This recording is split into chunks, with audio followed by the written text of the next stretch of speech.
네, 그러면은 이제 시작을 해보도록 하겠습니다. 네, 이제 저희는 15강이 이제 오프라인 리인포스먼트 러닝이라는 거에 이제 파트 1을 제가 담당해가지고 이번에 발표를 하게 되었고요. 오늘은 조금 더 이제 기초적인 얘기들 하고, 조금 어떤 문제가 있는지, 그리고 그거를 이제 나중에 이제 디스트리뷰션 시프트라는 문제가 이제 메인으로 나오는데, 그거를 이제 뭐 좀 완화하기 위한 방법도 아마 좀 제시를 했고, 그리고 근데 이거를 제대로 다루지는 않아요. 제대로 다루는 건 파트 2에서 하고, 그 외에도 어떤 뭐 좀 분산을 줄이기 위한 방법이라던가 이것저것 좀 가볍게 다루고 갑니다. 그래서 일단은 먼저 모티베이션으로 몇 넘어가지? 네, 클릭해서 할게요. 네, 일단은 모티베이션을 먼저 할 텐데요. 일단은 지금 오프라인 리인포스먼트 러닝이라는 게 왜 필요하냐, 오프라인 강화학습이라는 게. 그러니까 지금까지 강화학습이라는 거는 이제, 우리가 잘 아는 이 딥러닝 기반의 어떤 이미지넷을 학습해가지고 이미지를 합성하는 방식이라든가 그런 거라고는 많이 다르죠. 뭐, 이제 슈퍼바이즈 러닝으로 대표되는 어떤 딥러닝 쪽이랑은 많이 다른데, 지금까지 강화학습 기법은 어떤 거를 주로 다뤄왔냐면, 이제 액티브인 온라인. 그러니까 그 에이전트가 좀 능동적으로 활동을 할 수 있고, 그리고 그 행동으로 얻은 데이터를 통해서 또 자신의 정책을 개선할 수 있는 그런 상황을 가정하고 많이 이 강화학습 이론들을 학습을 했는데, 이제 그렇지 않고, 이제 이미지나 어떤 뭐 LLM 같은 경우에는 보통 프리트레인드라고 해가지고 사전 학습을 이제 대빵 넣은 다음에 그거를 가지고 사용자들한테 배포해서 알아서 쓸 수 있게 하는 거죠. 그래서 거의 대부분의 양이 이제 사전 학습에 많이 그 큰 데이터를 이용해서 얻어내는 건데, 이제 요게 기존의 강화학습이랑 조금 다른 거죠. 그래서 이제 기존의 어떤 슈퍼바이즈 딥러닝은 일반화 측면에서 강화학습이랑 좀 크게 차이가 납니다. 강화학습은 이거를 직접 해보고 나서야 성능이 좋아지는 타입인데, 이제 딥러닝 같은 거는 이제 이미지가 워낙 뭐 매스하게 들어가면은 그거를 알아서 다 일반화를 시켜주잖아요. 그래가지고 어떤 데이터를 한번 이제 크게 넣고 나니까 나중에는 더 추가 학습을 할 필요가 덜 한 건데, 강화 학습은 계속해서 뭔가 온라인으로 학습을 해줘야 되는 거죠. 지금까지 배운 방식들은. 그래서 우리가 원하는 건 지금 이런 겁니다. 이제 데이터 드리븐 프레임워크라고, 이제 어떤 데이터셋을 크게 만들어 놓은 다음에 그거를 가지고 학습을 딱 시키고 그걸로 그냥 배포를 하는 거예요. 그래서 오프라인 강화학습에서는 이제 능동적인 상호작용을 하는 것보다는 이제 기존의 어떤 데이터셋 버퍼가 주어지고 그거를 잘 학습해가지고 정책을 잘 만들자라는 거에 강조점을 둡니다.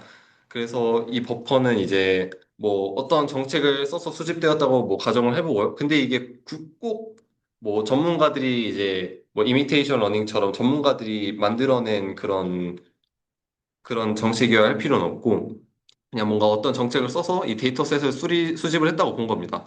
뭐 예를 들어서 뭐 집안일 로봇이라고 하면은 로봇파를 사람이 조종해가지고 그냥 아무 사용자나 이제 그런 거를 이제 데이터를 수집할 수도 있고, 만약에 주행 데이터라고 하면은 운전을 잘하는 사람 못하는 사람 다 있겠죠. 그런 식으로 이제 어떤 데이터셋을 딱 만들어 놓은 다음에 나중에 그 버퍼를 통해서 정책을 잘 만들어 보자.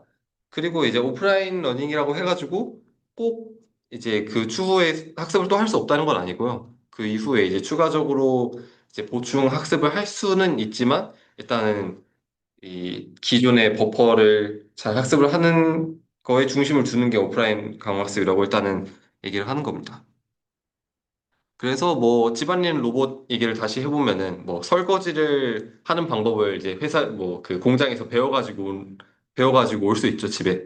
뭐 청소를 하는 것도 배워서 올 수 있고, 그런 식으로 이제 좀 사람이 배우는 거하고 비슷하게, 왜냐면 사람은 이제 학교에서 배운 걸 가지고 뭐 회사나 아니면 다른 일자리를 가서 일을 하잖아요.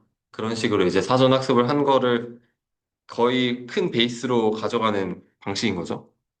그래서 서론이 길었는데, 이거를 또 어느 분야에서 많이 쓰느냐, 이제 좀 시행착오를 시도시키기 어려운 거에서 좀 눈여겨보고 있습니다. 예를 들어서 의료계 같은 경우에는 이제 수술을 야 해봐. 해보고서 이거를 잘 되면 뭐 보상을 주고 이럴 수 없잖아요. 이게 뭐 사람 생명이 달린 일이기도 하고 이초에 일단 트라이얼이 좀 비싸다는 말로 좀 정리를 할 수 있을 것 같은데 그런 식으로 하면 트라이 앤 에러를 시켜볼 수 없죠. 그래서 미리 충분한 학습을 다 하고 나서 준비된 애가 와야지 되는 거고 그런 식의 좀 필요한 이제 방법론인 것 같고요. 그래서 이거를 좀 그 저희 MDP 했던 것처럼 좀 수학적으로 정리를 해보면 이렇게 됩니다. 그래서 기존의 트랜지션 데이터셋 D가 있다고 해봅시다. 거기에는 이제 스테이트가 있고 액션이 있고 넥스트 스테이트, S 프라임 있고 리워드가 있고요. 그렇게 해서 이것들이 이제 일반적으로는 어떤 트라이얼을 시켜가지고 이제 궤적 트레젝토리가 나와서 그거를 이제 각 트랜지션을 가져와가지고 저 데이터셋에 넣는 거지만 일단은 그런 거는 생각하지 말고 각자 다 독립적인 데이터 포인트가 이렇게 풀이 있다고 가정을 해보는 겁니다. 그래서 이 데이터셋은 어떤 미지의 정책 파이 베타라는 거에 의해서 수집이 되었다고 얘기를 해보는 거고요.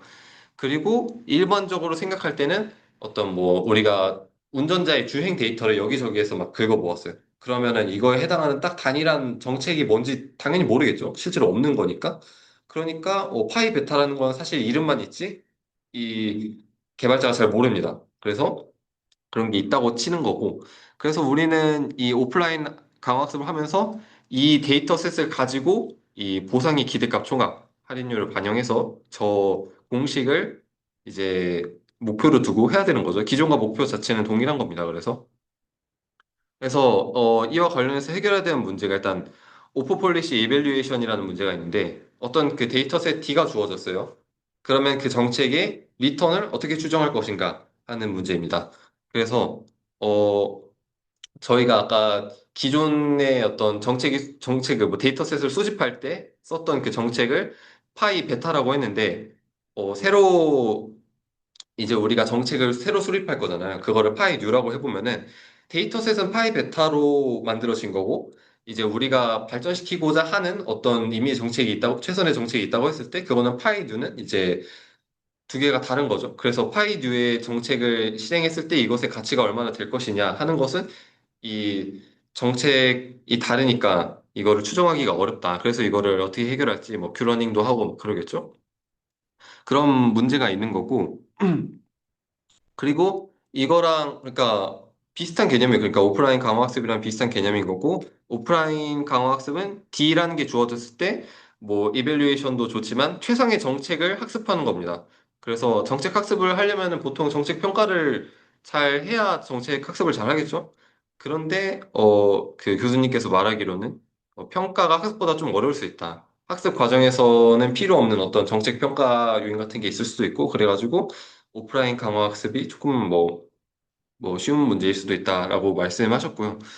그리고 이제 최적의 네. 평가 학습가 어렵다는 말이 오프라인이라서 이미 해본 걸로만 가지고 있어야 돼서 이제 새로 만든 정책을 얼마나 좋은지를 직접 해볼 수가 없다는 상황이라는 거죠. 학습은 학습보다 평가가 어렵다. 음,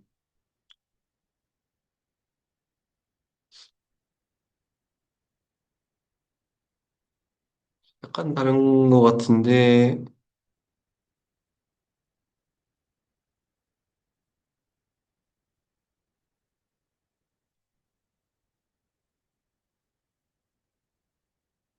다시 한 번 말씀해 주시겠어요? 그러니까 이제 네. 그 오프라인 RL은 데이터가 미리 다 준비가 되어 있는 상황인 거잖아요, 일단은. 네네.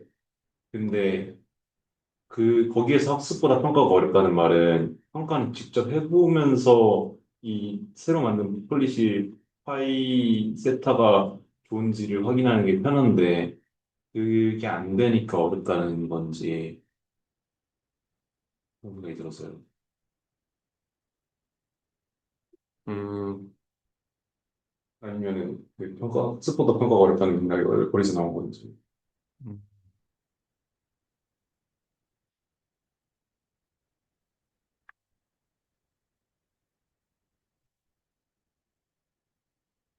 그러니까 어떤 정책을 우리가 수립을 한다고 했을 때 그 데이터셋에서 나올 수 있는 정책 같은 게 좀 정해져 있으니까 모든 정책에 대해서 대비를 할 필요가 없다는 그런 말이니까. 그러니까 좋은 정책이 나오려면은 그 스테이트에 대한 액션이 이제 좋게 나와야 하는 건데 어떤 그 데이터셋의 분포가 있으면은 네, 그 액션 우리가 정책을 수립하는 거 이제 그 액션이 어떤 게 좋을지를 생각을 하는 건데 네, 어떤 미지의 액션에 대해서 다 평가를 할 필요는 없잖아요. 그러니까 그 우리가 학습한 어떤 주행 데이터가 있다고 하면은 네, 어 뭐랄까 어 어떤 그 데이터 셋 안에 있는 액션 중에서 정책이 수립될 거라는 또 가정이 있는 거죠. 그러면 이제 모든 정책에 대해서 평가를 하는 게 아니라 어떤 기존에 가지고 있던 그 트랜지션 데이터 내에서 잘 좋은 거를 그냥 찾으면 된다. 그럼 효과가 어려운 게 맞아요? 음, 저 그런 면은 좋은 정책을 학습하는 게 더 어려우실 것 같아요. 음, 그러니까.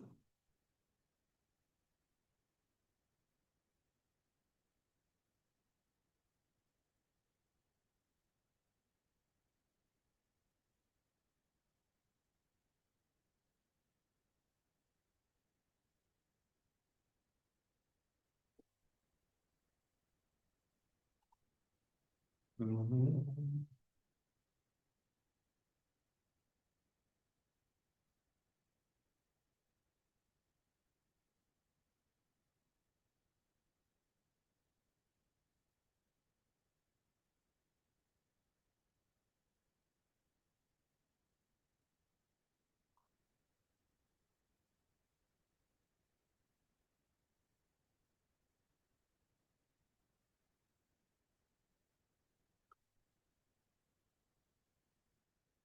GPT 때 그러니까 GPT 말씀하신 것처럼 네. 이렇게 초보들 그런 거 같기는 해. 지금 요 맥락 한번 봤어요. 제가 얘기한 대로 네. 그 강의에서 평가가 더 어렵다는 얘기는 확실히 언급이 돼 있는데. 네. 제가 뒷 맥락을 조금 더 설명을 드리면 아, 약간 제가 생각이 나는 게 있는데, 그러니까 뭐 게임이 한 3스테이지까지 있다고 쳐봐요. 네, 그러면은 이제 1스테이지, 2스테이지까지는 저 D라는 데이터셋에 있는 거예요. 네, 그러면은 저 정의가 이렇게 돼 있잖아요. 그러니까 J를 저 목표 값을 저 리워드를 최대화하는 뭐 저 기대값을 최대화해라. 뭐 그러니까 추정을 해라. 네, 고 이거 두 번째는 이 기본 D를 주어졌을 때 네, 이제 가장 좋은 정책을 찾아라는 거잖아요. 네, 그러니까 만약에 이제 원 스테이지, 투 스테이지에 대한 정보가 다 들어가 있어요. D에다가. 네, 근데 세 번째 스테이지에 대한 정보는 없어요. 그러면은 일단 우리가 아는 걸로 봐서는 그 일단은 3스테이지에 대한 건 포기하고 1, 2스테이지까지 정확하게 클리어하는 법을 선택을 할 수 있어요. 그러니까 이 정의대로라면 그냥 아는 것 중에서 제일 좋은 걸로 해라 라는 말인 거고요. 이거는 모든 경우에 대해서 정확하게 추정을 해라. 그러니까 3스테이지까지 정확하게 추정을 해라 라는 얘기예요. 그럼 위에 D랑 아래 D가 다른 D예요? 아니요. 그러니까 같은데 이거는 이제 그냥 너가 할 수 있는 최선을 해라. 약간 이런 말이고 위에는 정확하게 평가를 해라. 무슨 말인지 아시겠어요? 약간 그냥 좀 그냥 이게 수학적인 건 아니긴 한데 약간 이런 말이었어요. 그래서 이제 그래서 정확히 평가를 하는 거 못 하잖아요. 그러니까 정보가 아예 없으면 우리가 없는 데이터에 대해서는 이밸류에이션 할 수 없잖아요. 네, 근데 이제 우리가 오프라인 RL에서 이거를 정의하고 이것을 원하는 거는 완벽히 이거를 추정을 잘 하는 거는 아니고 그냥 너가 가진 그 데이터셋에서 최선을 다해라. 여기에 이렇게 자연어로 써있죠. 그 베스트 오프라인 어렐에서는 글로벌 뭐가 옵티마이제이션이 목적이 아니라 왜 D만 있을 때 D에서 옵티마이즈하는 걸 그죠. D가 주어졌을 때 그냥 거기서 최선을 다해라. 그냥 좀 이런 말인 거고. 그 D가 엄청 중요할 것 같아요. D 중요하죠. 그래서 정확히 평가하는 것과 그냥 우리가 원하는 거는 이제 좀 다르다는 말이고 저게 좀 애매하잖아요. 그래서 그 D가 우리가 원하는 옵티멀이라는 게 뭔지가 뒤에서 나옵니다. 이제 앞으로 그러니까 좋은 정책이라는 건 뭐냐 그러면 이걸 잘 대충 넘어가잖아요. 바로 뒤에 나옵니다. 넘어도 될까요? 알겠습니다. 그래서 우리가 오프라인 강화학습에서 안녕하세요. 안녕하세요. 아이고. 아닙니다. 티 멋있네요. 티가 멋있네요. 옷 멋있네요. 옷. 화학적인. 네, 일단은 진행을 해보겠습니다. 그래서 다음 슬라이드로 넘어갔고 오프라인 강화학습이 이제 그러면은 무엇을 해야 좋은 강화학습이냐에 대한 이 관점이 두 가지 정도 얘기를 해볼 수 있습니다. 첫 번째는 어떤 좋고 나쁜 행동들이 다 섞여 있을 거예요. 좋은 주행, 나쁜 주행, 뭐 운전에 대한 비유를 계속 들어볼게요. 그 중에서 이제 좋은 것들만 찝어가지고 좀 따라하자. 그래서 그러면은 그 좋다는 거는 뭐냐? 원칙적으로는 이제 좀 최고의 그 운전 주행하는 사람들 중에서 가장 잘하는 사람의 거를 따라할 수 있는 게 우리가 할 수 있는 최선이냐? 약간 이런 질문이 있을 수 있죠. 그래서 근데 오프라인 강화학습에서 원하는 거는 교수님의 말씀에 따르면 이건 아닙니다. 우리는 제일 잘하는 운전자보다도 더 잘할 수 있는 거를 원해요. 그리고 실제로 그럴 수 있다고 얘기를 하고요. 그래서 우리가 실제로 원하는 건 두 번째입니다. 일반화가 일어나야 됩니다. 그래서 어떤 특정 상태에서 어떤 스테이트에서 좋은 액션이 다른 곳에서 좋은 액션에 대한 어떤 정보 힌트가 될 수도 있죠. 뭐 여기서 우회전을 해서 좋았으면 다른 비슷한 코스에서 우회전을 하면 또 좋다. 뭐 이런 정보가 될 수도 있는 거고. 그래서 그거를 알아서 좀 얻어서 다른 운전자들의 이 집단 지성을 다 학습을 해가지고 아주 잘하는 운전자가 되기를 바라는 겁니다. 그래서 어떤 운전자는 A라는 코스를 잘해요. 그리고 다른 운전자는 B라는 코스를 잘해요. 그러면 이거에 각각에 대해서 좋은 부분을 추출해서 일반화를 할 수 있겠죠. 그래서 이전에는 볼 수 없었던 최고의 정책을 찾는 게 우리가 원하는 거고, 그래서 가장 좀 직관적인 예시가 이 스티칭이라고 하는 건데, 이거는 이제 잇는 겁니다. 이어 붙이는 건데, 이제 저 제일 왼쪽에 저 A, B, C에 대한 예시를 보시면은 A에서 B로 가는 어떤 데이터가 있고, B에서 C로 가는 데이터가 있을 때, 이거를 어떻게 잘 학습하면은 A에서 C로 잘 가는 방법을 학습할 수 있다는 거죠.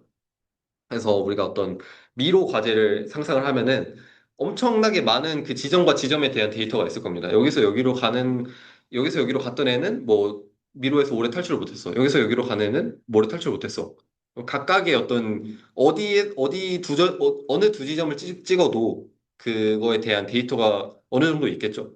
그럼 그거에 대한 어떤 각각의 트랜지션을 잘 학습을 하면은 어디서 출발해도 출구에 잘 도착하는 어디서 어디로 가는 길이든 잘 찾는 어떤 알고리즘을 만들 수도 있겠죠. 그리고 맨 오른쪽은 이제 어떤 그, 아까 그 운전자에 대한 비유인데, 저 중에서 좀 좋은 운전자 하나의 궤적을 찾느냐가 저 위쪽에 있는 거고, 이거는 이제 어떤 서브 옵티멀한 여러 예제들이 있을 때, 그거에 대해서 일반화 성능을 획득해서 저렇게 꼬린 지점까지 잘 가는 거죠. 그래서 저걸 원한다, 우리는. 그러니까 좋은 점만 뽑아서 먹는 느낌이네요. 그죠. 좋은 것만. 여기서는 얘처럼, 여기서는 얘처럼. 아니면 아예 완전 일반화가 돼가지고. 한 명의 장애한테 배우느냐 아니면 네. 그래서, 이미테이션 러닝 같은 경우는 좀 거리가 있다. 맞습니다. 네, 그래서, 서브 옵티머랑 여러 궤적들에서 각각의 이제 슈퍼 휴먼 같은 어떤 액션을 얻는 게 목표고, 이제 저거는 로봇 파일 예제예요. 그래서, 아까랑 좀 비슷해서 좀 넘어가도 괜찮을 것 같은데, 어떤 열린 서랍에서 물체를 집는 거를 학습했다고 칩시다. 그러면 닫힌 서랍에서 테스트를 하면 못하겠죠. 근데, 어떤 뭐 서랍 잡기나 물체 집어 옮기기나 열기나 뭐 닫기나 여러 경험이 많으면은 이제 더 이어붙이기를 해가지고 그럼 이때는 문을 열어야겠네 하고서 문을 열고 그리고 물체를 집어야겠네 하고서 집고 하면서 각각의 좋은 행동을 이제 잘라가지고 행동을 할 수 있는 거죠. 높은 수준의 일반화를 우리는 원하는 겁니다.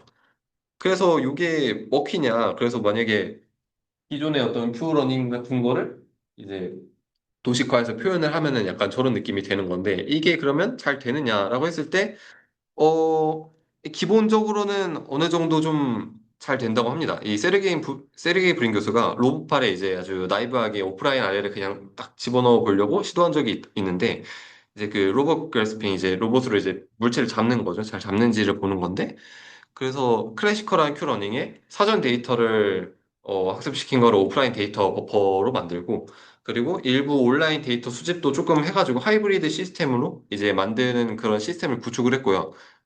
굉장히 성능이 아주 높게 나왔다고 해요. 그리고 일반화도 잘 됐는데 이제 보시면은 실제로 올리 오프라인하고 온라인으로 파인 튜닝을 한 거에 대해서 성능이 좀 많이 차이가 납니다. 저게 이제 성능이 이제 성공률로 보면은 87에서 96인데 실패율로 보면은 이제 4% 13%죠. 3배 차이가 나는 거죠. 그러면 실패하는 게. 그래서 생각보다 이게 온라인은 비중이 좀 적은데 오프라인만으로 하는 것보다 조금 좀 많이 차이가 나네? 왜 그럴까라고 이제 좀 궁금한 거죠. 그리고 밑에 거는 이제 하프치타라고 그림은 안 넣었는데 여러분들 익숙하실 거예요. 그 강화학습할 때 달리기 하는 어떤 그 막대기 같은 애들이 있는데 그거를 이제 소프트 엑터 크리틱을 이용해서 리플레이 버퍼를 만들고 이제 어떤 기존의 어떤 보상이 5천에서 6천 정도 나오는 그런 데이터들을 이제 데이터로 사전 데이터로 모아가지고 어 뒤에 이제 클래식한 벡터 크리틱으로 오프라인 학습을 시켰는데 보상이 한 마이너스 500 정도가 나왔다고 합니다. 이거는 아주 망한 거죠. 그래서 실제로 실행하면 왜 이렇게 끔찍한 결과가 나오는지 그거에 대해서 이야기를 해봐야 됩니다. 그래서 오프라인 강화학습에는 이제 근본적인 문제가 있다고 해요. 그거는 이제 카운터 팩추얼 쿼리라는 문제인데 이제 인간 데이터는 사전 데이터는 정말 미친 짓은 하지 않았습니다. 그리고 뭐 그냥 하지 않는 것들도 있어요. 그러니까 분포가 엄청 고르게 나타나지 않는 거죠.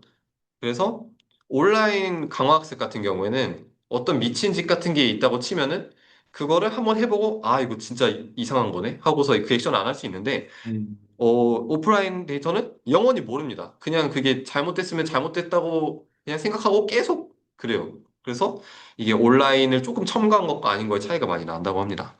그리고 이제 이런 거를 이제 out of distribution 행동이라고 부르는데 이거는 조금 저희가 학습을 할 때 배제되어야겠죠. 그러니까 어, 우리가 완전히 낯선 행동에는 그러니까 사전 데이터에 들어가 있지 않은 행동에는 조금 무서워해야 한다는 거예요.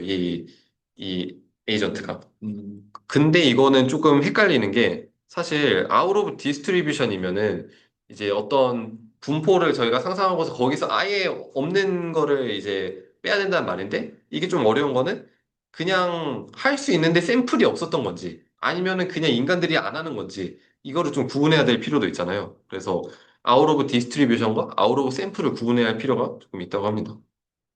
그래서 이런 것들도 좀 부수적인 문제가 있는 거고 그래서 결론을 좀 정리를 하자면 오프라인 강화학습은 데이터에서 가장 좋은 것보다도 나은 성능을 가져야 되고 가장 좋은 부분끼리 일반화해서 이렇게 결합을 시켜야 되고요.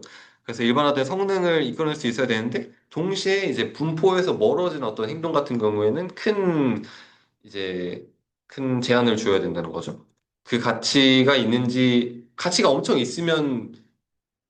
엄청 있다는 증거가 있으면 해도 되지만 그게 없다면은 좀 음. 걸레안은 좀 복잡한 입장이 있는 거고 그래서 이런 거를 이제 이 분포를 어떻게 처리를 하느냐 이 분포를 잘 알고서 해야 되는데 그러니까 아웃 오브 디스트리뷰션이랑 샘플을 구분하려면은 우리가 있는 이 트랜지션 데이터의 분포를 정확히 계산을 해야 되죠. 이거가 이제 어려운 게 저희는 이제 파이 베타라는 걸 이용해서 D를 만들었고 데이터셋을 만들었고 이제 파이 뉴라는 새로운 정책을 이제 만들 건데 그거에 따른 이제 차이가 좀 있는 거죠. 그래서 분포 이동 문제가 또 등장을 했고 이제 그 샘플 자체에서 나올 수 있는 스테이트의 분포라든지 그런 것들이 애초에 다를 수도 있다는 거네요. 아까 파이가 다르니까 그러니까 이 선택에서 이 스테이트로 자주 가는 상황이 데이터인데 실제로 저희가 배우는 거는 저 상황으로 더 많이 갈 수 있으니까. 다시 한번 말씀해 주시겠어요? 그러니까 약간 네, 그 데이터를 모을 때는 파이 베타를 쓰는 거고 네, 그리고 저희가 문제를 풀 때는 파이를 찾는 건데 네, 파이 베타에서는 이제 스테이트 뭐 1번이 많이 나왔는데 네. 파이를 실제로 학습을 해보니까 스테이트 네. 1보다는 2가 더 많이 나오는 상황일 수 있는 음, 거잖아요. 거기서 디스트리뷰션의 음. 차이가 발생한다는 얘기를 하시는 거지. 근데 사실 그것보다는 약간 그런 식으로 들릴 수 있을 것 같긴 한데, 여기서 조금 다른 게, 그러니까 이 분포의 차이가 생기면은, 스테이트의 분포를 정확히 학습하지 못하는 것보다는, 이제 보상값을 좀 잘못 학습할 가능성이 높습니다. 이거는 이제 그 스테이트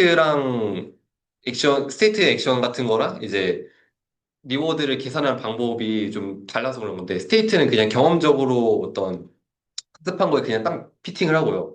근데 이제 액션은 그러니까 스테이트 같은 경우에는 그런 거에 피팅이 돼가지고 크게 차이가 나지 않는데 어떤 비편향적인 어떤 스테이트 분포가 되는데 우리가 문제가 되는 거는 또 그 보상을 계산할 때 조금 뒤면 나오겠지만 문제가 생기거든요. 왜냐면은 그게 바로 우리가 얻었던 그 보상에서 딱 피팅을 하는 게 아니라 뭐라 해야 되지? 그 리워드 그 Q 값을 저희가 argmax를 해가지고 어떤 정책을 수립을 하잖아요. 그때 어떤 문제가 생긴다고 합니다. 자세한 거는 한번 뒤에서 얘기를 해보겠습니다. 그래서 그 보상과 관련해서 제일 문제가 생기는 거라고 얘기를 합니다. 그래서 요거에 대해서 또 자세하게 설명을 하자면은 이제 그래서 저 어떤 실제 분포 Y가 있고 뭐 우리는 X에 대해서 PX를 학습을 시키고 싶어 하고요. 근데 X랑 Y가 나온 곳이 서로 다르다. 이런 거를 방금 얘기를 한 거고. 어, 그리고 저기 써 있는 거는 이제 어떤 데이터 포인트 X 스타가 PX에서 샘플링이 되었어도 이제 어, 만약에 어떤 데이터셋이 이제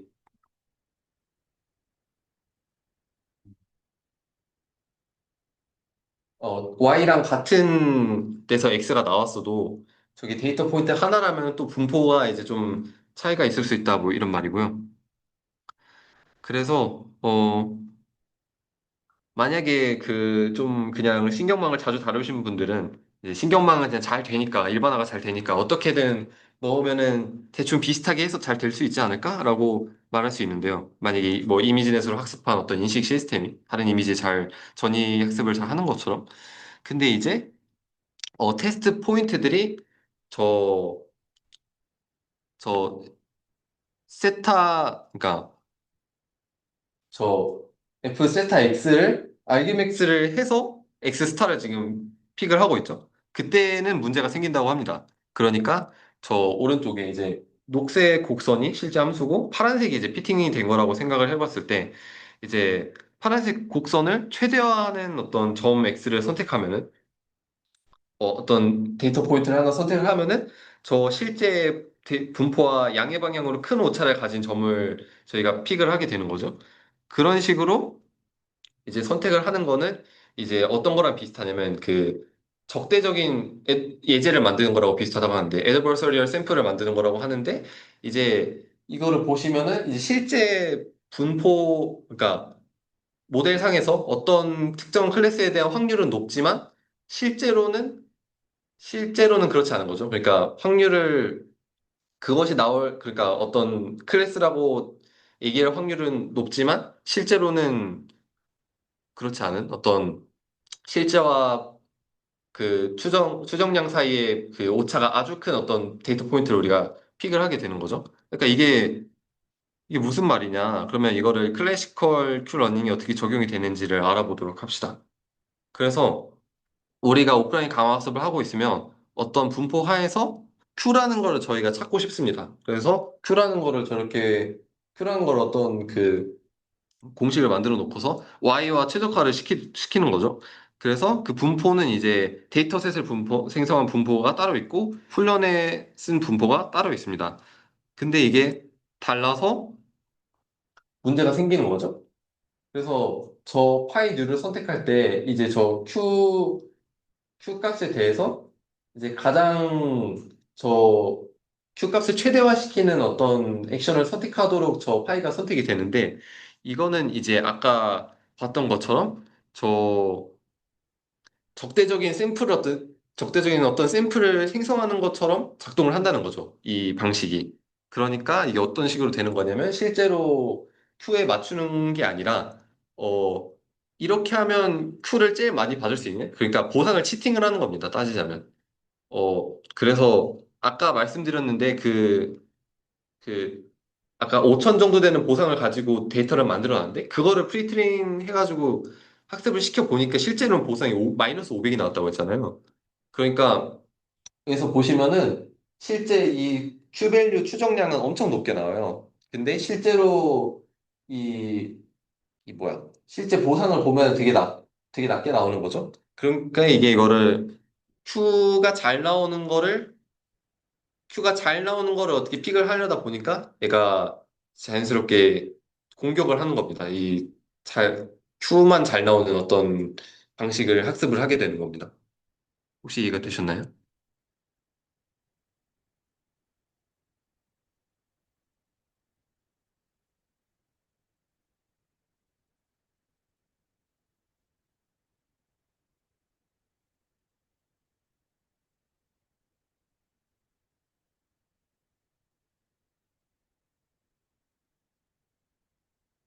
그래서 타겟 밸류가 뭐예요? 타겟 밸류요? 그러니까 어, 저 데이터셋에 잠깐만. 그러니까 데이터셋에 있는 어떤 실 데이터셋이 나타내는 큐 값을 말하는 거죠. 그러면 Q는요? 큐는 이제 저희가 찾고 싶은 파이 류의 큐 값을 말하는 거죠.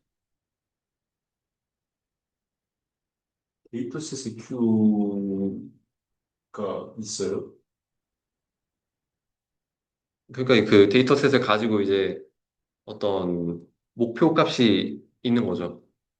큐러닝 할 때 저희가 찾고자 하는 어떤 게 있는 거고 그거에 맞춰서 최소 제곱으로 최적화를 시키잖아요, 저희가. 근데 그 분포를 만들어내는 게 서로 다르다는 거죠.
근데 저는 타겟밸류가 뭔지 잘 모르겠는데.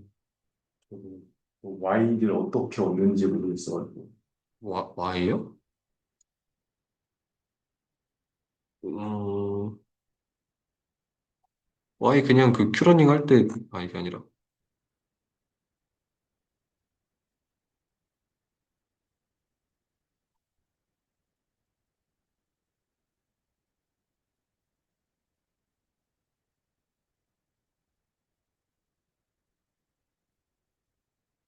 여기 있네요, Y. 안 보여요. 아, 그렇구나.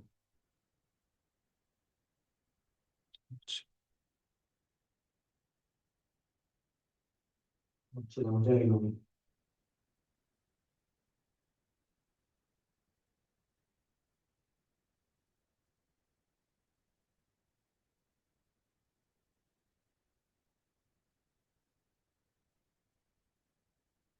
Q 쪽이 기존 데이터셋이구나.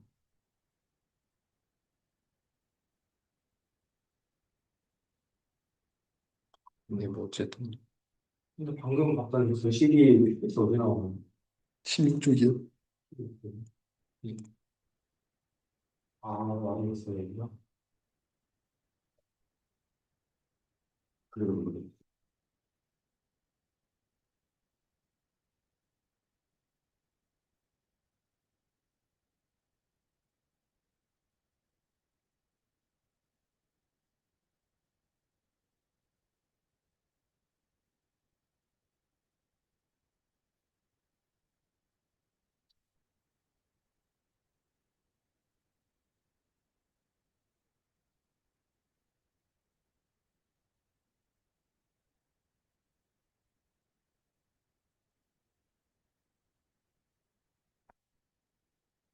혹시 어느 쪽에서 좀 막히나요?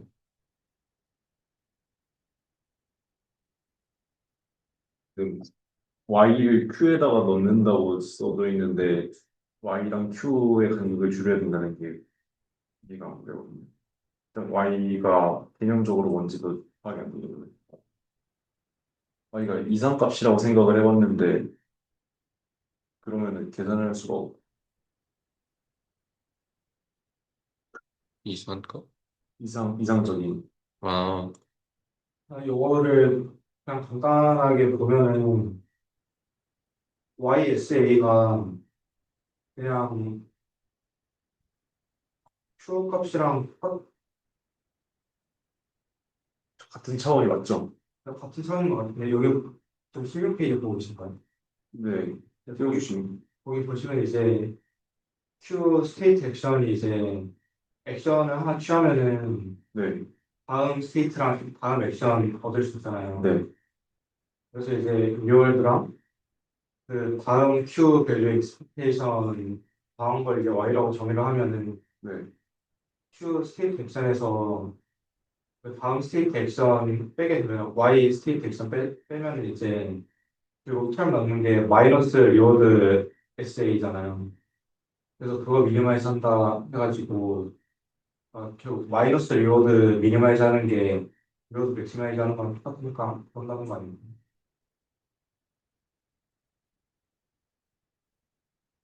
근데 말씀하신 게 Y가 R 더하기 expectation 그 식 말씀하신 거죠? 네.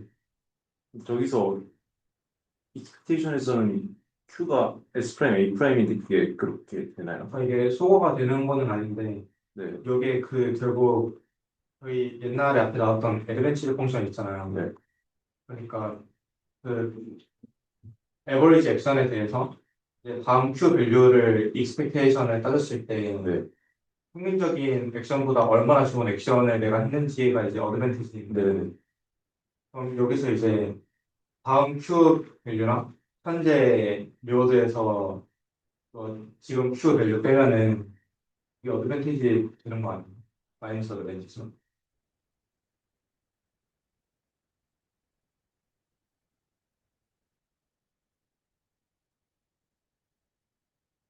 어드밴티지요?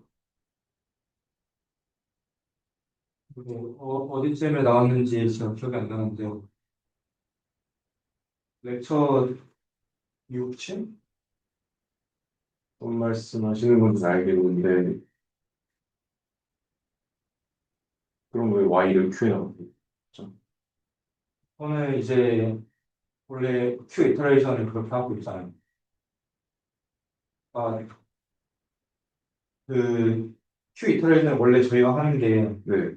그 액션 하나 취한 다음에 네.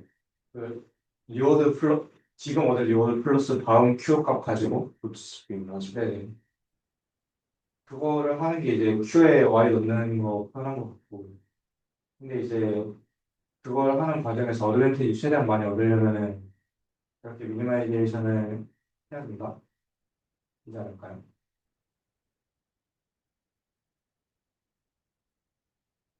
어드밴티지인데 차가 클수록 좋은 거 아니에요? 차가 클수록 좋은 건데 제가 이제 미니마이제이션 하는 거니까 그 부호가 안 되잖아요. 아, 크면 좋다가 맥시마이즈인데 네. 마이너스 해가지고 그러니까 마이너스 밸류를 미니마이즈 하는 거랑 똑같은 거. 근데 저희 제곱이 있어서 가까워야 된다는 거 아니에요? y 빼기 q랑 그거는 여기 제곱이구나. 그 제곱을 제가 못 봤어요.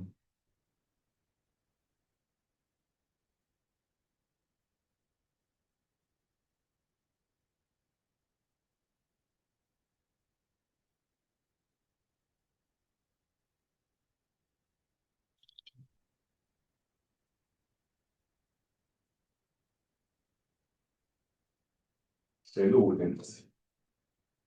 근데 이게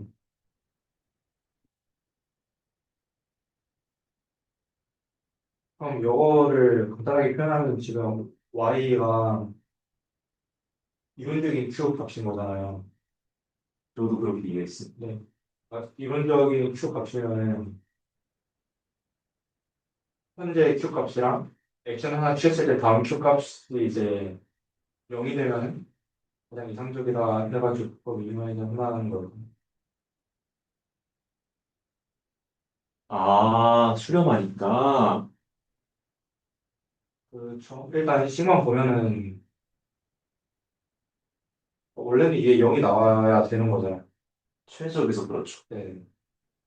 아, 최적의 q면은 업데이트를 해도 과거의 q랑 지금의 q가 변하지 않은 최적이니까 q랑 y의 차이가 적어야지 이제 오브젝티브가 되는 건데 좀 적어지는 게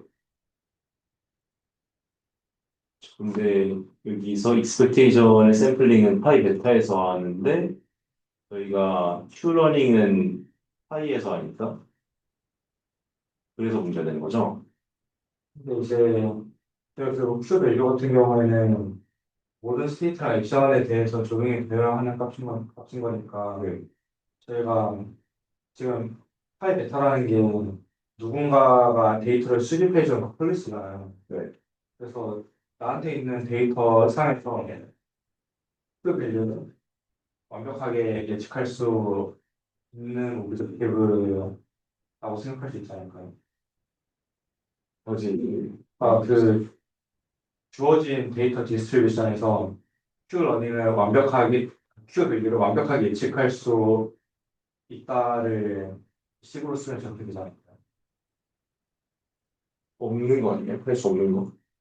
아, 아, 지금 Q러닝은 오프 폴리시니까 네. 일단 어디서 샘플링 하는지는 상관이 없는 거고. 네. 근데 이제 결국 요 미니마이제이션이 완료가 되면은 그 업데이트가 거의 이루어지지 않는다는 거잖아요. 네. 그래서 Q 값을 완벽하게 우리가 알 수 있다. 주어진 데이터 분포에서 라고 생각을 하면은 근데 왜 디스트리뷰션 시프트에서 서퍼하면 그렇게 하면 이제 다른 디스트리뷰션이 생기면은 이 오브젝트가 망가질 수 있다는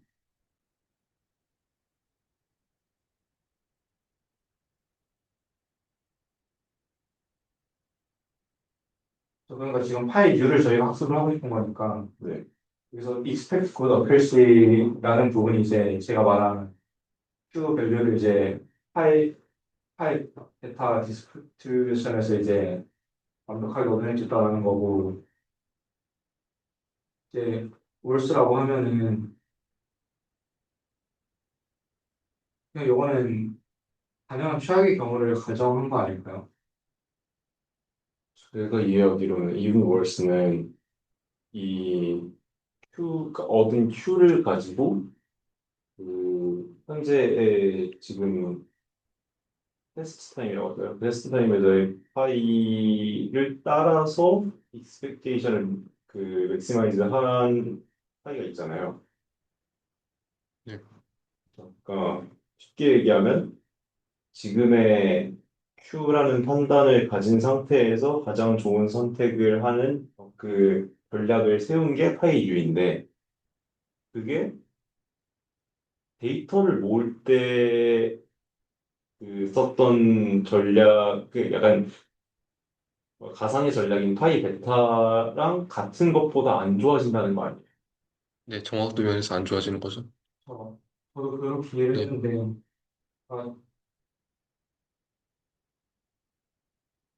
아, 여기서 일단 제가 이해한 바로는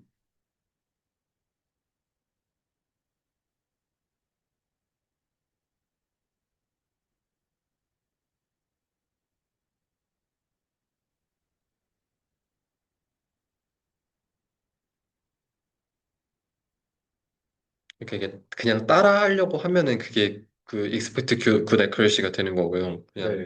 그냥 데이터셋에 있는 거를 그대로 정책으로 써라 라고 학습을 시킬 거면은 그냥 정확도가 나쁠 이유가 없잖아요. 이게 기존의 네. 거를 그대로 학습을 하는 거니까 당연히 파이뉴가 이제 정확도가 좋은 건데 이제 파이뉴를 이제 욕심쟁이처럼 막 파이 베타를 가지고 이렇게 데이터를 이렇게 딱 꾸려놨는데 나는 좋은 것만 먹을래 하면은 얘가 방금 말씀드린 것처럼 그 분포 이동에서 생기는 그런 애드버서리얼 어택의 문제가 생기는 거죠. 그래서 저 argmax를 취했을 때 문제가 생기는 거고 저 파이 베타를 그대로 그냥 이미테이션 러닝처럼 그냥 얘 인간 데이터니까 따라해 라고 하면 문제가 없었어요. 근데 여기서 문제가 생기는 것처럼 argmax를 취해서 파이를 만들어라. 그러면 이제 분포 이동에 따른 어떤 문제가 생기는 거고. 그, 저는 춤 생각했을 때는 그걸 생각하는데 네. 그래서 그걸 위의 식이랑 어떻게 연결이 안 되는 연결이 안 이게 되나요?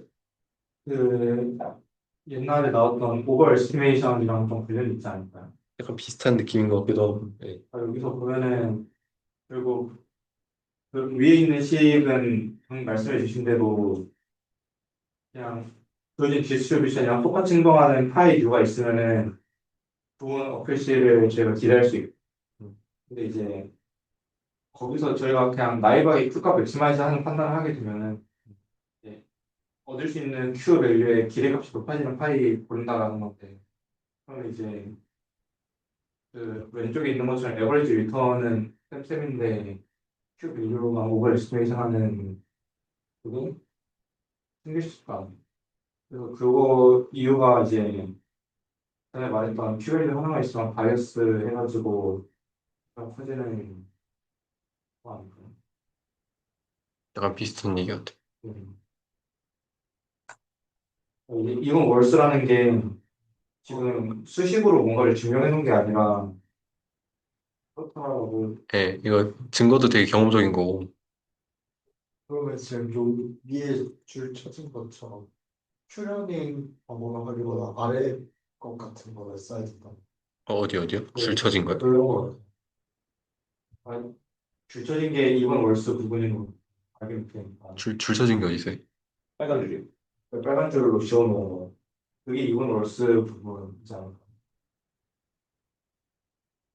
아, 어떤 얘기인지 줄 알겠어요. 쳐진 건 그냥 샘플로 바꾼 거 아닌가? 그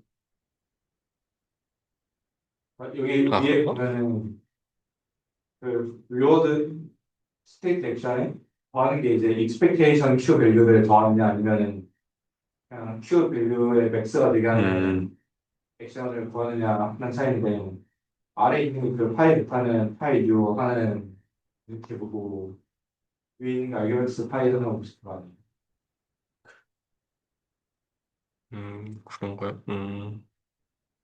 그래요. 그리고 두 번째 그 줄 안 쳐진 것도 A 프라임이 파이 U에서 따라오는 거면은 그쪽 만족됐을 때 들어있는 Q값은 파이 U에 대한 Q값인 거 아니에요? 파이 뉴에 대한 q 값인 건 맞는데 이제 결국 어디로 수렴하나를 따져봤을 때 그 지금 밑에 줄 안 쳐진 거 보면은 오른쪽에 있는 오브젝티브를 푼 거니까 기대할 수 있는 게 파이 베타는 파이 뉴가 된다는 거고 근데 위에 줄 쳐진 거 보면은 지금 그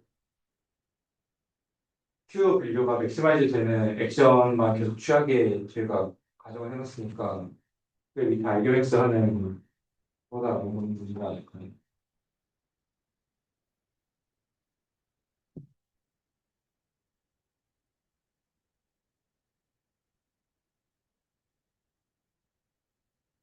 이제 딱 봤을 때 아래 있는 식을 열심히 못하는 이유면은 파이 비타랑 파이랑 보이지 않나요?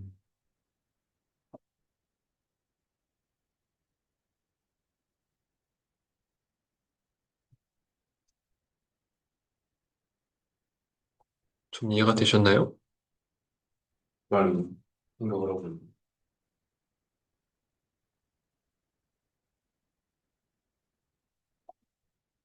한번 그 16페이지 다시 적어 주실 수 있나요? 네. 제가 공유가 안 되면. 제가 생각한 거는 이제 예를 들어서 저희는 뭐 이제 연구를 잘하고 싶은 상황인데 네. 뭐 논문 잘 쓰고 싶은 거겠죠? 네. 그런 상황인데 파이 베타는 이제 지도 교수님 그리고 데이터셋은 지도 교수님의 논문인 거죠. 그렇죠. 근데 연구를 잘하려면 물론 이제 그냥 약간 그 뭐 DTD처럼 잘하는 사람이 잘하고 못하는 사람이 못하는 건 당연한 거잖아요. 연구력이라는 게 있을 거잖아요. 그것도 중요하지만 어차피 지도 교수님한테 배우는 건데 지도 교수님의 논문을 보고 배운다든지 그런 상황에서 지도 교수님이랑 분야가 많이 벗어나 버리면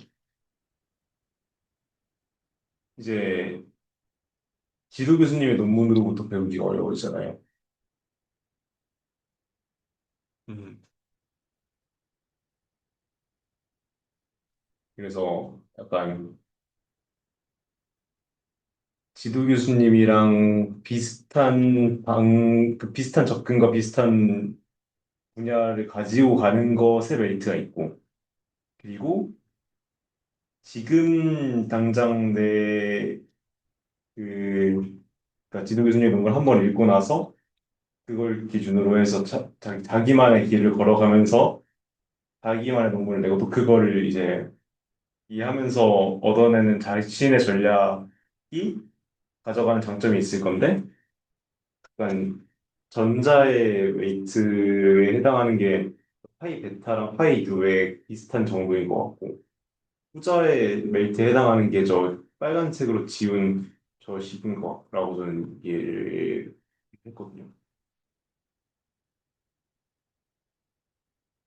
그래서 빨간 걸 지운 게 저희가 하고자 하는 그러니까 저희가 빨간 걸로 지운 게 오프라인 RL인데 저거를 하면은 이제 문제가 메리트가 물론 있지만 지금 문제가 생기는 상황인 거고 네네. 문제가 안 생기려면은 이렇게 했어야 되는데 이거는 하고 싶은 게 아닌 거죠.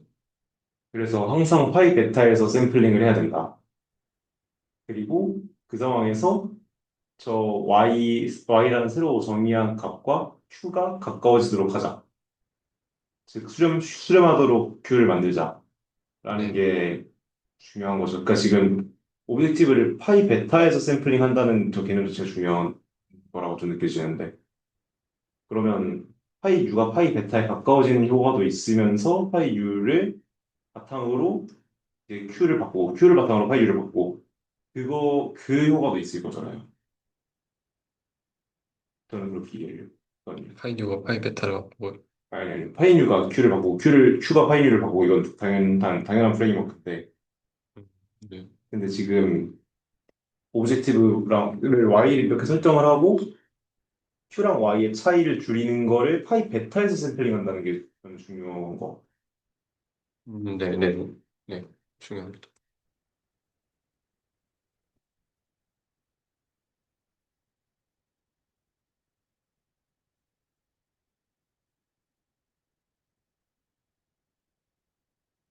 이게 정석인가?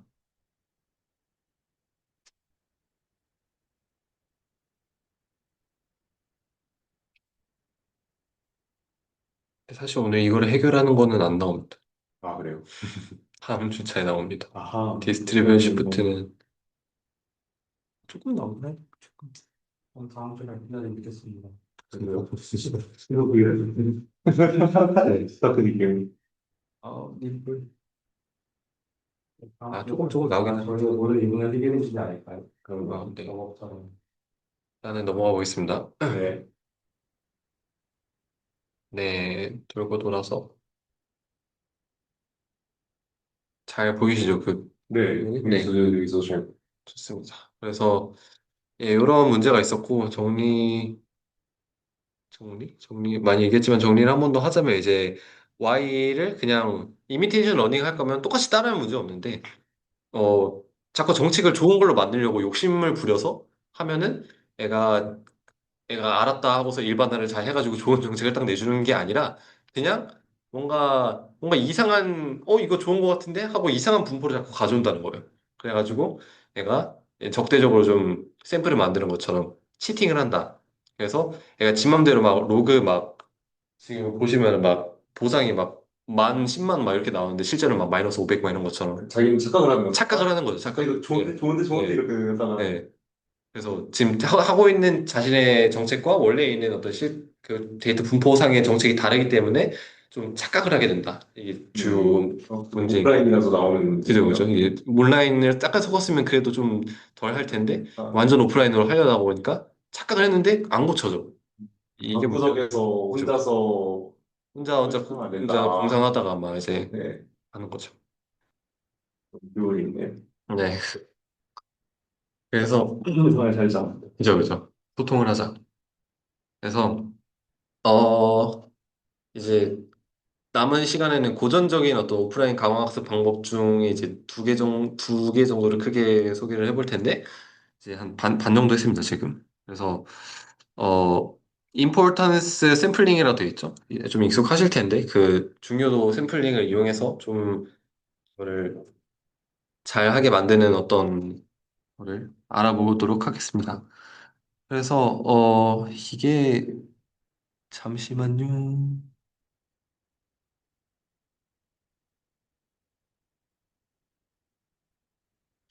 아, 이거는 디스트리뷰션 시프트를 해결하는 건 아니에요. 맞았나? 잠시만요. 해결을 하긴 하는 거 아니에요?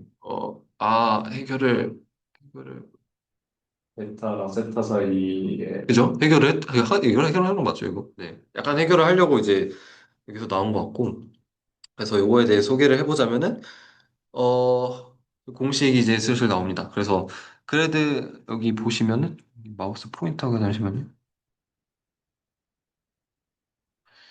음, 여기 그래드, 어디를 클릭해야 돼요? 그래도 로그 파이 곱하기 Q라는 어떤 이 오브젝티브가 있고, 그다음에 여기서 폴리시 그레디언트를 추정하기 위해서는 어떤 어 아니냐 파이세타라고 하네요. 새로운 정책을 아마. 네. 그래서 파이세타 샘플이 필요하고요. 그런데 만약에 이제 파이 베타로부터의 샘플만 가지고 있다면 임포턴스 샘플링이라는 거를 사용을 해야 됩니다. 그래서 트레젝토리에 대해서 이제 임포턴스 웨이스는 이미 아시죠? 그래서 이 파이 베타가 이제 가까우면은 이제 1이 되는 거고 멀면은 이제 저걸 중요하게 덜 치는 거고 그래가지고 이걸 보정을 좀 해주는 방식이고 그래서 이제 이거를 풀면은 초기 상태라 전이 확률에 대한 거는 이제 정책과 관련이 없어서 상쇄가 되고 이렇게 그 액션 기분 스테이트에 대한 항만 남습니다. 그리고 그래서 이거를 넣으면 되는데 근데 사실 요거는 비편향 추정치이긴 한데 한 가지 문제가 이제 t에 대해서 어떤 트레젝토리에 대해서 이거를 만드는 건데요. 트레젝토리의 길이가 이제 길어짐에 따라서 이거는 계속 곱하는 거예요. 그래서 어떤 어, 가중치가 만약에 어떤 1.1, 0.9, 막 이렇게 있다고 치면은, 이거를 만약에 계속 곱하면은, 어떤 거는 엄청 커지고, 어떤 거는 아주 작아지죠? 그러면은 이게 특정 어떤 것들에만 이제 중요도를 크게 쳐주고, 나머지는 뭐 0, 막 이런 식으로 되니까, 어, 이제 분산이 커질 수밖에 없는 거죠. 그러면 이제 안정적인 추정치를 얻기 위해서는 이제 필요한 샘플이 이제 지수적으로 증가한다. 이런 얘기가 있는 거고. 그래서 이걸 해결하는 방법은 예전에 이제 t 이전의 타임 스텝에 대해서 계산을 안 해버리자. 그러면 이제 분산이 조금 줄어든다. 뭐 이런 얘기를 전에 했었죠. 근데 이제 저희에서 생기는 문제는 파이세타랑 파이베타가 비슷할 때는 이게 됐는데 오프라인 RL에서는 다르죠. 그래서 이거랑 맞지 않는 거고 일단 그래서 이거를 앞에 여기 0에서 t-1까지 부분을 완전히 없앨 수는 없지만 요거를 일단은 나눠 봤습니다. 나눠 가지고 여기 앞에 이렇게 배치하고 뒤에 이렇게 배치해서 했는데 이 t 이전 부분은 이제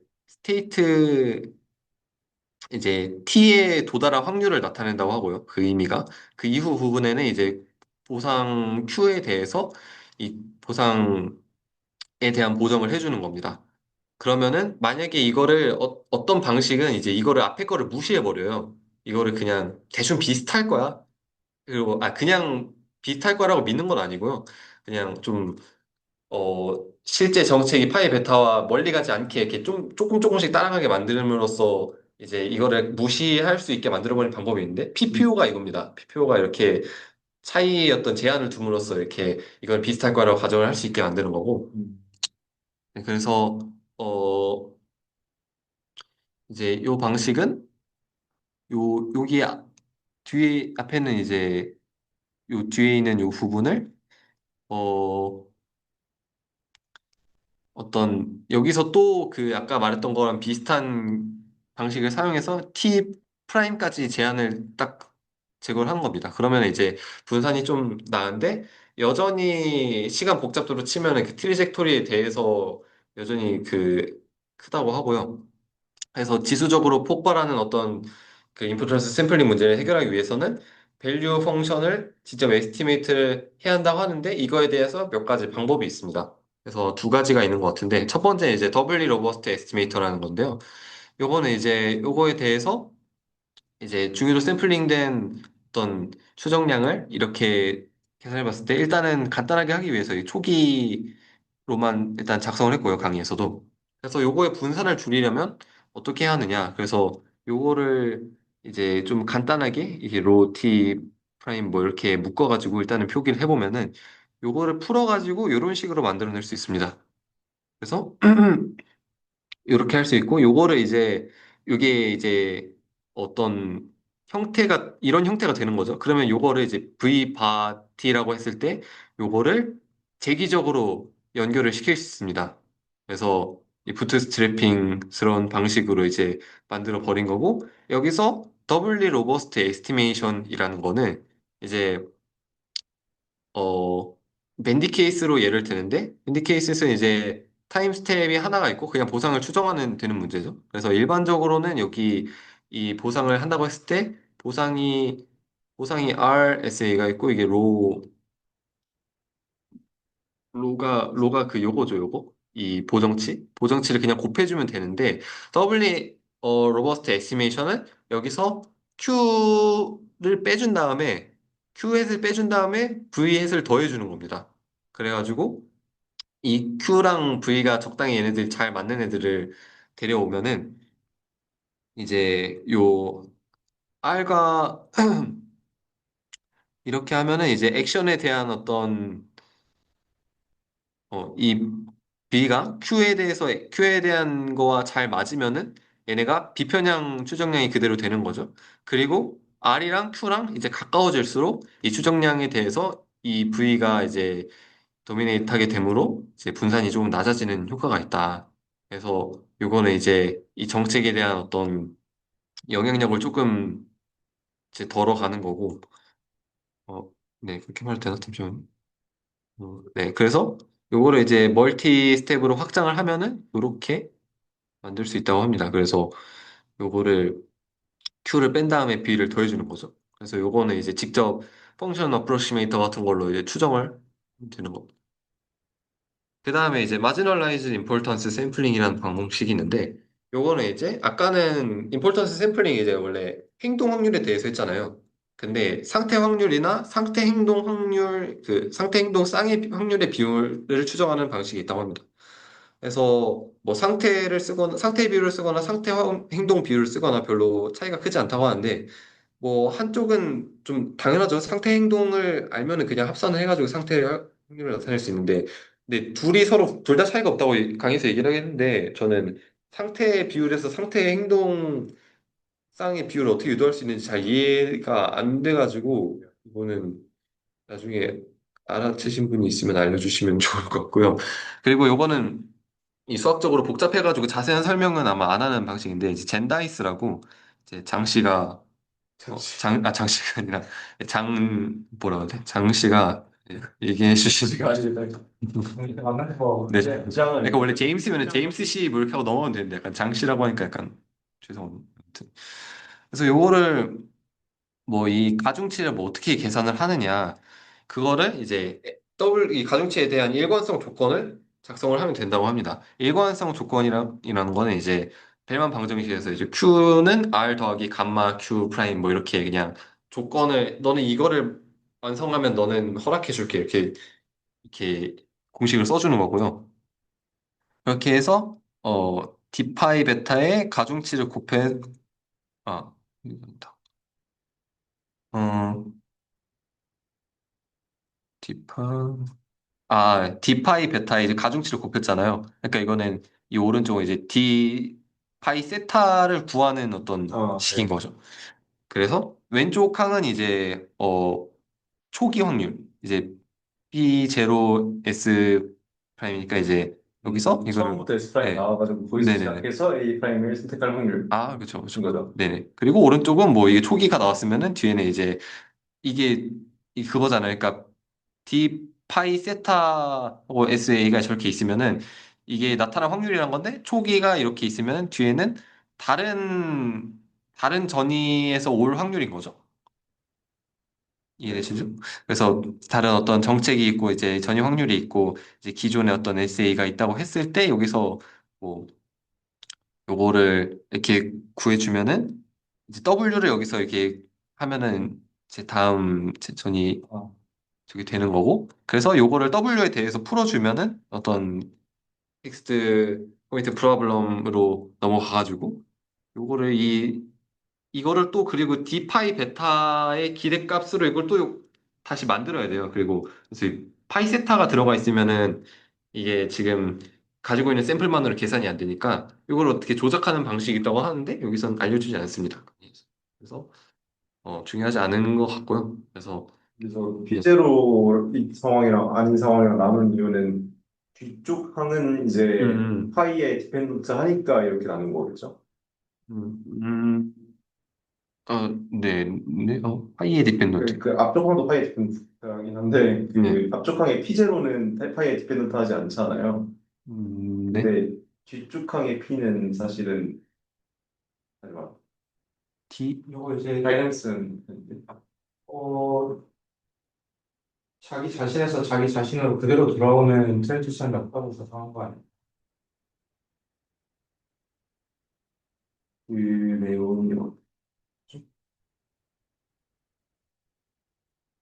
여기 보면은 네.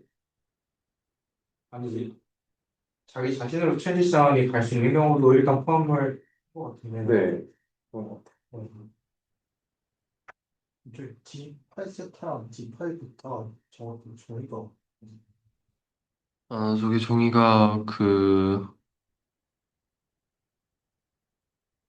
음, 시프트 펑션 뭐 그런 거 아닌가?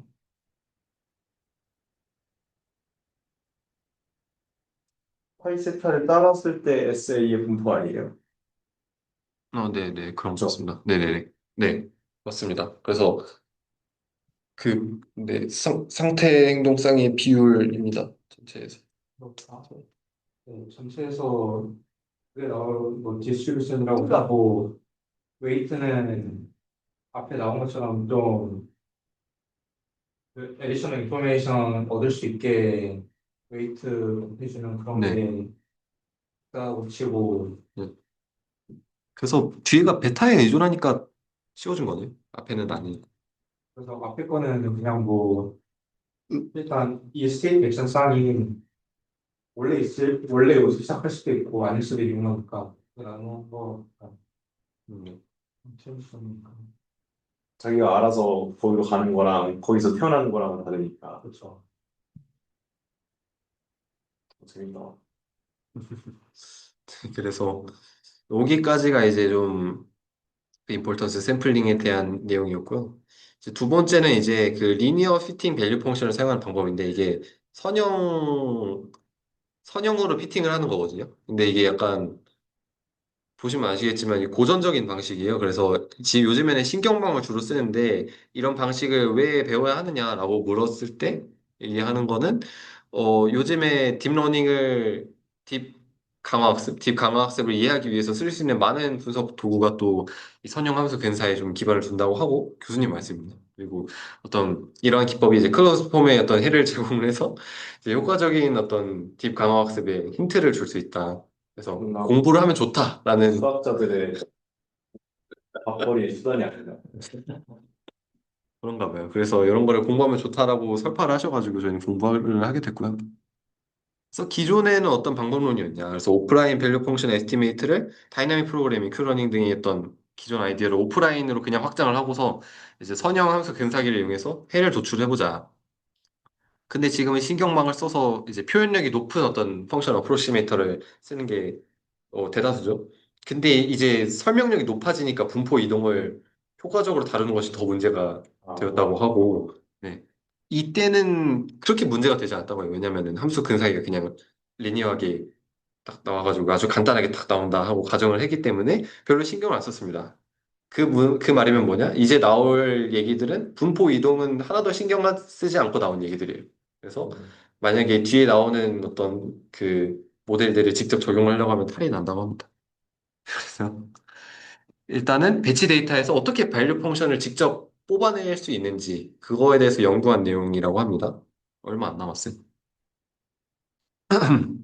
그래서 어떤 그 행렬들이 있다고 생각을 해볼게요. 그래서 저 피처 매트릭스 파이란 건 뭐냐면 저 이제 저 저 행은 이제 행은 S고 행은 상태의 수고 이제 열은 특징입니다. 그래서 특징의 수랑 이제 그 스테이트의 수가 이렇게 있는 거죠.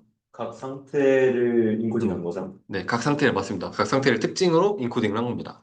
그래서 이거를 이런 행렬로 만들어 놓고 이것이 상태를 완전하게 설명을 한다고 일단은 가정을 해볼게요. 그러면 이 피처 스페이스에서 오프라인 모델 베이스드 리인포스먼트 러닝을 할 수 있을까? 라는 거에 대해서 얘기를 해보겠습니다. 그래서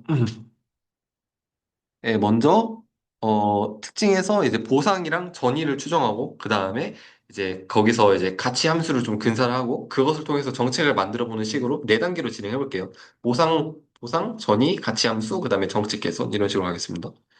그러면은 모든 것을 이제 선형 근사로 이제 수행을 할 거고 이제 보상에 대해서 어떤 가중치 행렬 이제 WR이라는 가중치 행렬이 있고, 이거는 이제 좀 익숙한 형태죠. 그러니까 WR이라는 거는 요거를 만족해 하는 가중치 행렬인 거고, 요거는 요, 이제 K, 요 스테이트에 대해서 하나씩 있어야 되니까 K 곱하기 1짜리로 만드는 거고요. 그리고 전이 행렬은 K 곱하기 K짜리로 만듭니다. 그래가지고 이거를 넣으면은 또 이 SK가 또 나오겠죠? P를 넣으면. 그러니까 이 두 개는 이 리워드에 대한 가중치 행렬이고 이 트랜지션 모델에서 P는 이제 전이에 대한 가중치 행렬을 가지고 있는 거고 이런 식으로 이제 계산을 하는 거고요.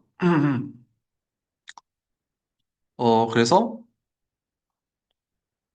음, 예. 그리고 여기는 이제 실제는 사실 실제 전이 행렬을 치면 아마 S 곱하기 S짜리 행렬이 될 텐데 저희는 일단 K 곱하기 K의 인베딩을 해보겠다고 하는 겁니다. 그래서 여기서 이제 어, 보상 가중치와 전이 가중치를 얻었다고 생각을 해보면은 요걸로 이제 가치 함수를 만들어 볼 거예요. 가치 함수는 이제 어 파이에 대해서 어떤 선형적이라고 생각을 하면은 V의 가중치를 WV라고 생각을 하고 이렇게 이제 요거는 이제 여기에다가 곱해지면은 어떤 보상을 출력을 하는 어떤 가치 함수인 거죠. 그러니까 저희가 학습을 시키는 그렇죠. 이걸 어떻게 학습을 시켜야 되냐? 그러면 여기 오른쪽에 어사이드 여기 좀 나와 있습니다. 그래서 어 V는 이제 R 곱하기 이제 익숙한 이 감마와 이 전이 전 이거하고 이제 이렇게 만들 수가 있다고 하는데 이거를 풀면은 이렇게 나오고요. 이거를 그대로 집어넣어도 된다고 얘기를 하는데 증거가 있었나? 예. 항상 이렇게 구할 수 있다는 게 증명이 됐다고 하는데 뭐 그러니까 역행률이 존재하고 이제 유일하고 그래서 요거를 이렇게 구해주면 되고요.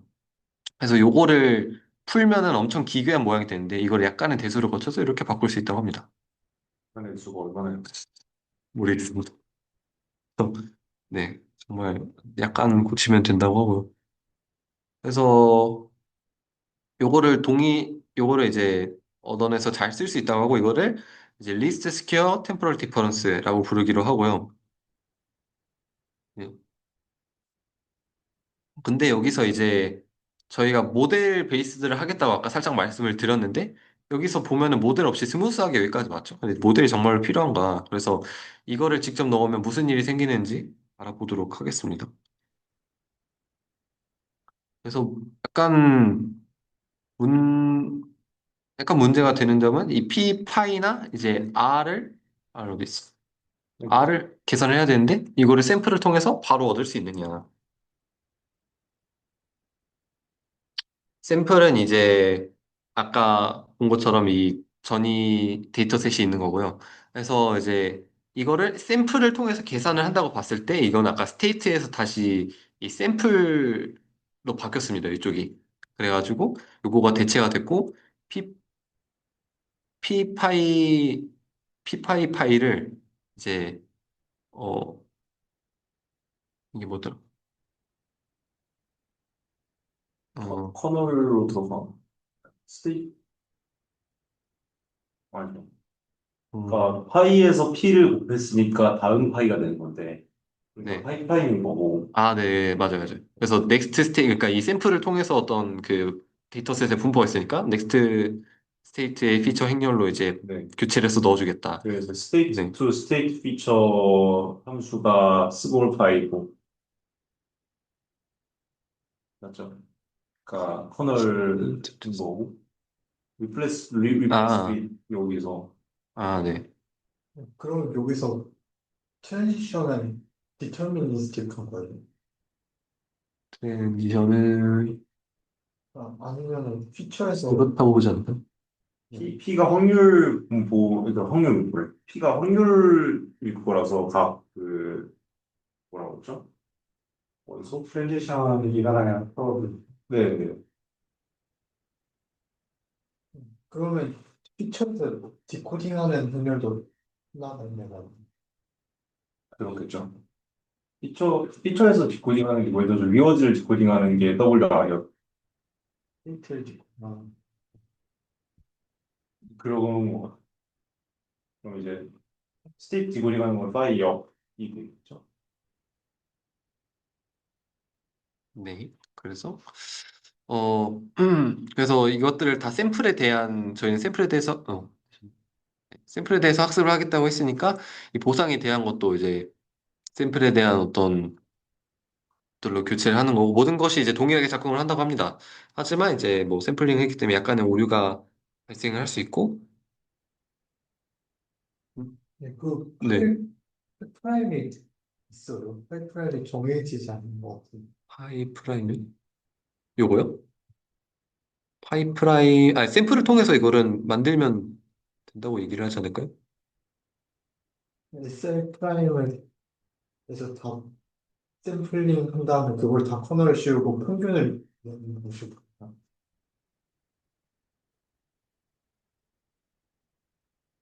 선호를 씌우고 평균을 남겼던 건? SI 프라임이 여러 종류로 나올 수 있잖아요. 동일한 SI에. 근데 이거 데이터 셋이니까 SI 프라임이랑 디터미니스틱. 그 다이나믹스가 아니라 데이터가 SI 프라임 정해져 있어. 그 데이터에서도 근데 여러 종류가 있을 수 있어요. 아, 그럼 그냥 평균 내면 돼. 같은 SIAI에 대해서요. 네. 그럴 수 있죠. 그거는 뭐 잘하겠죠. 평균을 내든지 아니면 그러니까 큰 배치 안에서의 데이터일 텐데 얘네가 겹치는 게 있으면 애초에 다른 그 행으로 들어가지 않아요? 다른 행? 행? 네, 행으로 들어가지 않아요? 나중에 그 뭐 배치니까 텐서로 들어갈 거니까. 단일한 S에 대해서만 저걸 계산합니다. 예.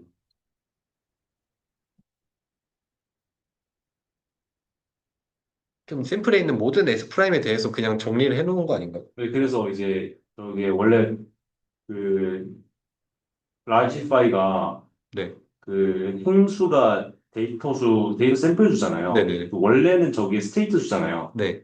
그래서 원래는 이게 스테이트 스페이스만큼의 길이로 되어 있어야 되고, 그래서 이제 모든 트랜지션에 대한 데이터를 담고 있는 건데, 근데 여기 배치에서는 이제 데이터의 개수가 예를 들어서 100개라고 그러면 이제 100개의 살스 그 상황에 대해서 이제 그거를 약간 콘켓을 했다 그럴까요? 그 원래의 그 라지파이에서 그 나오는 S에 대해서만 저거 파일을 만든 거잖아요. 그렇죠. 그러면 개별 S에 대한 각 행이 맞죠. 그럼 왼쪽에 절대값 S에서 네. D로 바뀌었네. 네. 네. 그래서 이제 아까 말씀드린 그거에서 이제 보상 추정했고 전위 추정했고 가치 함수를 추정을 했으니까 이제 정책을 만들어 볼 차례인데 이제 일반적으로는 이제 가치 함수에 의해서 이제 그리디하게 정책을 이제 만들고 그 추정하는 거를 반복을 하는 건데 어 이제 LST들을 이용해서 LST는 아까 여기 보신 거고 이걸 이용해서 가치 함수를 추정할 수 있는데 이 요거는 이제 파이란 데이터를 만든 어떤 그러니까 정책 파이에 대해서 이제 샘플을 필요로 하거든요. 그래서 우리는 데이터를 수집한 정책이 아닌 이제 새로운 정책을 평가를 하려고 하기 때문에 요거에 이제 살짝 변형이 들어간다. 그래서 이게 이어지는 부분이 약간 어색한데. 음,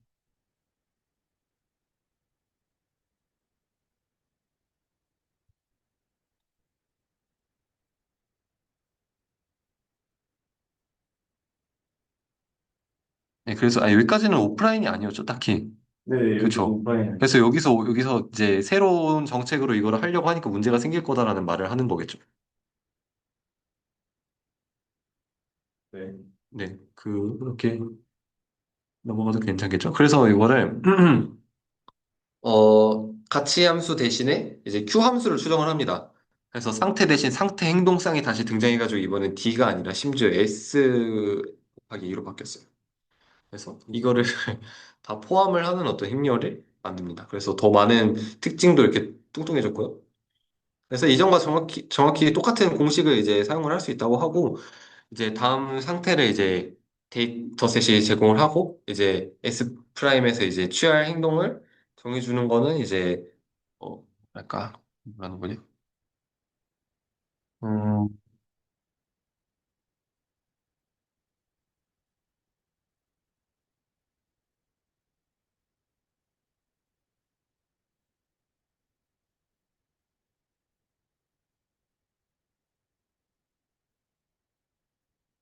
잠시만요.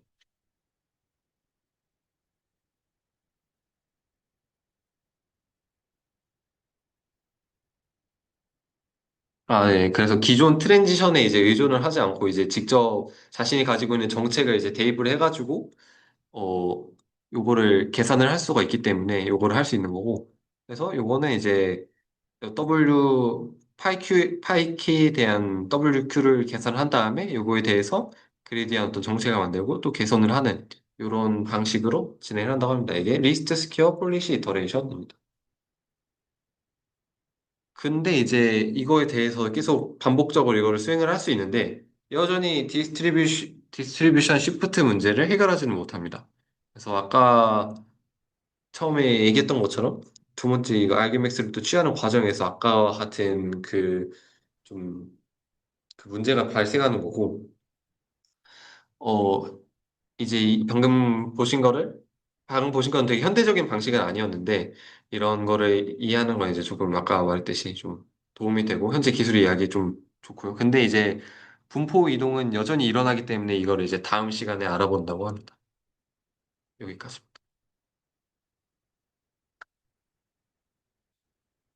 1시간 반 걸렸네요. 빡세다. 어. 어. 근데 어려워서요. 안돼 만세. 좀 그래서 녹화 좀 잘게요.